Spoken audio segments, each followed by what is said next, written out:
گا، لیکن مناظرے کا میدان جو ہے یہ انسان کا دماغ خراب کر دیتا ہے. انسان ایسا بے لگام ہو جاتا ہے کہ پھر اسے اپنی بات منوانے کی فکر ہوتی ہے، اور یہ نہیں ہوتا کہ موقع کون سا ہے، اپنی بات کے لیے ہی ہوتا ہے. مناظرہ ہونا چاہیے ممارات کے بغیر. المراء والجدل یہ انسان کے اندر اناد اور تکبر پیدا کرتا ہے، اور یہ اناد اور تکبر ایسی چیز ہے جو علم کے نور اور برکت سے انسان کو معروف کر دیتا ہے. اس لیے صرف مناظر نہیں، ایسے لوگ پیدا کرنے چاہیے جو لوگوں کی اصلاح کرنے والے ہوں. اور ہمارے لیے بہترین مثال کیا ہے؟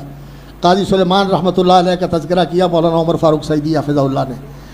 اللہ اکبر، وہ شخص تھے جس کسی بندے کے ساتھ بھی انہوں نے مناظرہ کیا، کوئی عیسائی ہو، کوئی قادیانی ہو، کوئی کسی مذہب سے تعلق رکھنے والا ہو، وہ کیا کرتے تھے؟ اسے مہمان بناتے تھے، اپنے گھر میں لے آتے تھے، اس کی ضیافت کرتے تھے، کہتے تھے آپ بیٹھ اپنے شبہات ذکر کر اور ہم تحقیق کرتے ہیں. جس بندے سے بھی مناظرہ کیا اللہ نے اس کو توبہ کی توفیق عطا فرمائی اور وہ مسلمان بن گئے. یہ طریقہ ہے لوگوں کو بدلنے کا، بات منوانی اور اپنے آپ کو اونچا کر کے لوگوں سے واہ واہ وصول کرنا، یہ دماغ خراب کرنے والی چیز ہے، اس کی ضرورت نہیں. آپ ذکر کر رہے تھے کہ آپ لوگ تیار کرتے ہیں خطیب، ہم نہیں تیار کرتے، ہم سے بھاگ جاتے ہیں. 1 سال پڑھا، 2 سال پڑھا، 3 سال پڑھا، علم چھوڑ کے چلے جاتے ہیں اور ہیک لگانی شروع کر دیتے ہیں اور ٹچکرے کرنی شروع کر دیتے ہیں اور کہتے ہیں کہ ہم خطیب بن گئے. ہمارا المیہ ہے یہ. آج ضرورت ہے اس بات کی کہ ہم اس علم کو زندہ کریں جس علم نے علماء پیدا کیے تھے. مولانا ارشاد الحق قصری حفظہ اللہ، ایک دن ہم مجلس میں بیٹھے ہوئے تھے، وہ ذکر کر رہے تھے کہ کبھی بر صغیر کے اندر اہل حدیث کا یہ مقام تھا کہ کوئی بھی میدان ہوتا ہمارے علماء آگے ہوتے تھے اور وہ پہلی صف میں ہوتے تھے.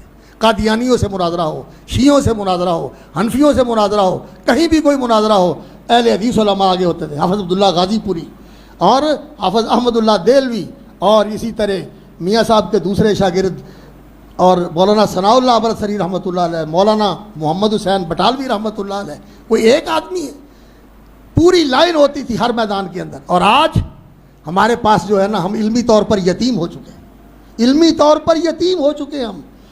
مولانا عبداللہ امجد چھتوی رحمۃ اللہ علیہ چلے گئے، اللہ سلامت رکھے ہمارے عزیز مولانا ابو نعمان بشیر احمد کو، کہ انہوں نے اس جگہ کو سنبھالا ہے اور ان کی کمی پوری کر رہے ہیں. لیکن ان کی جگہ لینے والے اس طرح کے آدمی تبلیغ کے اندر، مناظرے کے اندر، فنون کے اندر، علوم کے اندر، ہر چیز کے اندر ماہر رکھنے والے، جیسے یہ آپ کے سامنے ماشاءاللہ شیخ الکل بیٹھے ہوئے ہیں، شیخ عطا اللہ ساجد صاحب، ماشاءاللہ جو چیز لے کے آ گئے ان کے سامنے اس کو حل کر دیا. ایسے علماء پیدا کرنے کی ضرورت. اور یہ اسی مدرسے میں پڑھے ہوئے، انہی مدارس سے گجرانوالے سے پڑھے، جامعہ اسلامیہ میں پڑھا نا شیخ صاحب آپ نے.